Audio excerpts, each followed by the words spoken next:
Bom, vamos estudar aqui como é que funciona o Selective Repeat e o Go Back N. Quando eles são aplicados, né? Para que eles são utilizados? Conforme a gente viu, o TCP é um exemplo de um protocolo de transporte que pode transferir uma quantidade arbitrária de dados. O DP, se a gente for transferir uma pequena mensagem, uma pequena imagem muito pequenininha, vai num único datagrama ou num único pacotinho e está resolvido. Agora vamos imaginar uma transferência grande, de um arquivo muito grande, ou até mesmo de um vídeo. O vídeo está acontecendo, está sendo transmitido em tempo real. A gente não tem informação completa ou a informação é muito grande.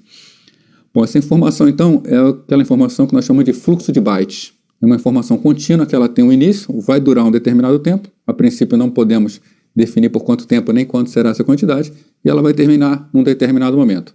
Então, enquanto ela está sendo gerada, o TCP precisa ir transmitindo, né? O protocolo de transporte precisa ir transmitindo essa informação. Bom, vimos aqui também que o TCP ele trabalha com confirmações positivas.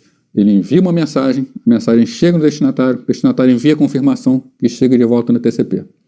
Imagina fazer isso byte a byte, por um protocolo orientado a fluxo de bytes. Tá?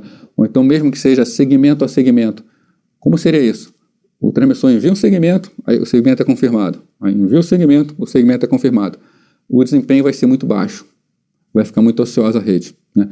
A ideia é, o transmissor vai transmitindo tudo que ele pode transmitir e o receptor vai confirmando isso aí. Né? Para isso nós definimos, tem um conceito que se chama janela de transmissão. Janela de transmissão é tudo aquilo que pode ser transmitido sem que haja uma confirmação. Então a gente imagina uma janela, né? Tudo que está dentro da janela pode ser transmitido. Então determinada informação ela vai sendo transmitida dentro da janela. Vamos imaginar, por exemplo, uma janela de 1 megabyte. Né? O transmissor ele pode transmitir até 1 megabyte sem que o receptor tenha confirmado nada desse 1 megabyte. Né? Então o transmissor está transmitindo dentro da janela, o receptor está confirmando. O que acontece com a janela? Aqui é o início da transmissão, então tem uma janela para transmitir. O transmissor está enviando a informação, essa informação não pode ultrapassar o limite da janela. Se chegar no limite da janela, o transmissor tem que parar de transmitir. O que acontece com o receptor? Conforme ele vai recebendo, ele vai confirmando. Então ele confirmou até o meio da janela, o que acontece com a janela? Ela se desloca, libera mais espaço para o transmissor poder transmitir. Então conforme o transmissor vai transmitindo, ele vai preenchendo a janela. Conforme chegam confirmações do receptor, essa janela vai se deslocando. Então a transmissão está acontecendo dentro de uma janela que chamamos de janela deslizante. A janela vai andando junto com a transmissão. Com isso a gente consegue um bom desempenho. Quando tudo corre bem, está tudo bem. Né? E quando alguma coisa dá errado? Né? E quando ocorre uma falha? Né? O transmissor está transmitindo, a janela está andando, de repente acontece uma falha. Né? A janela vai indo, chegou nesse ponto de falha, a janela não pode ir adiante.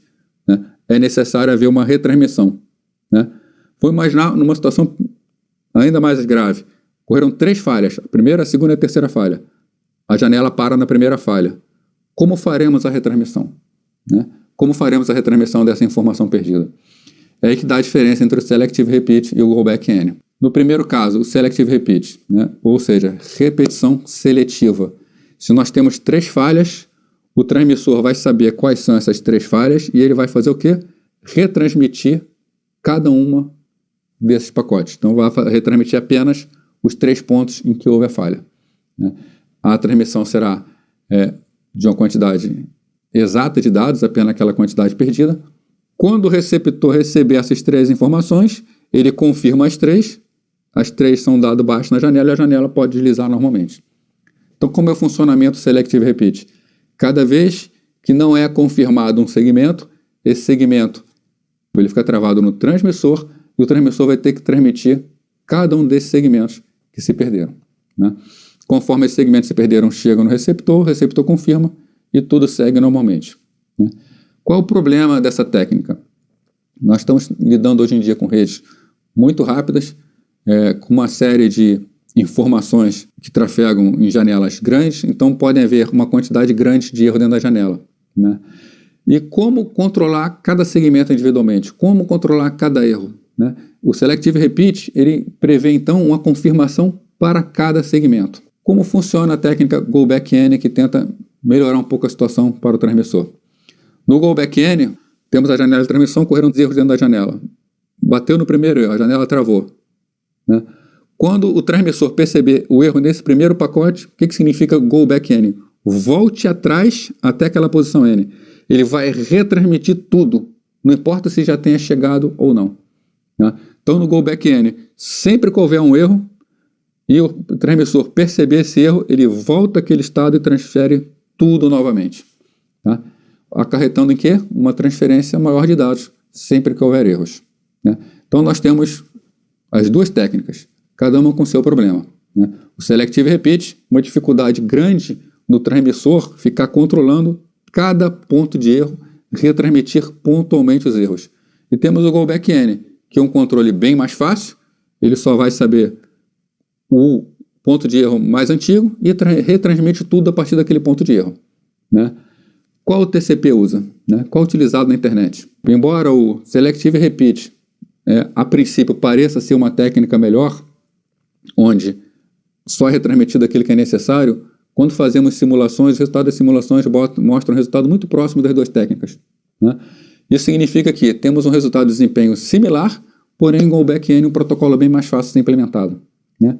A que se deve isso, né? Por que ele é tão similar ao Selective Repeat?